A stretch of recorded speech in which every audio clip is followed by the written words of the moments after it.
Hi everyone, my name is Amy, and in this video, I'll show you how to add the Poppers Progress Bar widget to your Blogger website. A Progress Bar widget is a useful way to display goals, completion status, milestones, or performance metrics in a clean and visual format on your website. So let's get started. First, go to your Popper dashboard. Once you're there, click on Widgets from the left sidebar, and then click Create New Widget. Now search for Progress Bar in the widget library and open it. After that, choose a layout according to your preference. Once the widget editor opens, you'll see the preview on the right side and the settings on the left side. In the Content tab, you can edit the main title and also enable or disable it.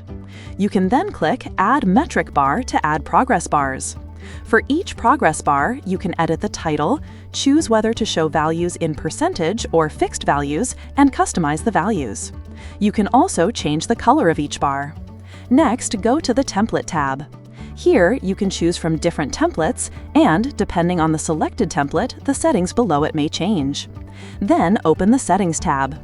In Visibility and Labels, you can enable or disable bar titles, values, and milestones. You can also decide the milestone position, such as above or below. In Animation and Behavior, you can enable or disable Animate on Load, change the duration, and select the easing function. Next, go to the Style tab. Here, you can choose a quick theme and update the typography.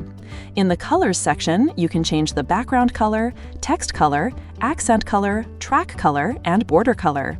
Once you're happy with the customization, click Publish Widget. After that, the installation code will appear. Copy the code and go to your Blogger layout editor. Inside the editor, click on Add a Gadget in the sidebar and add HTML/JavaScript. Now give a title and then paste the installation code in the content. After that, save your changes.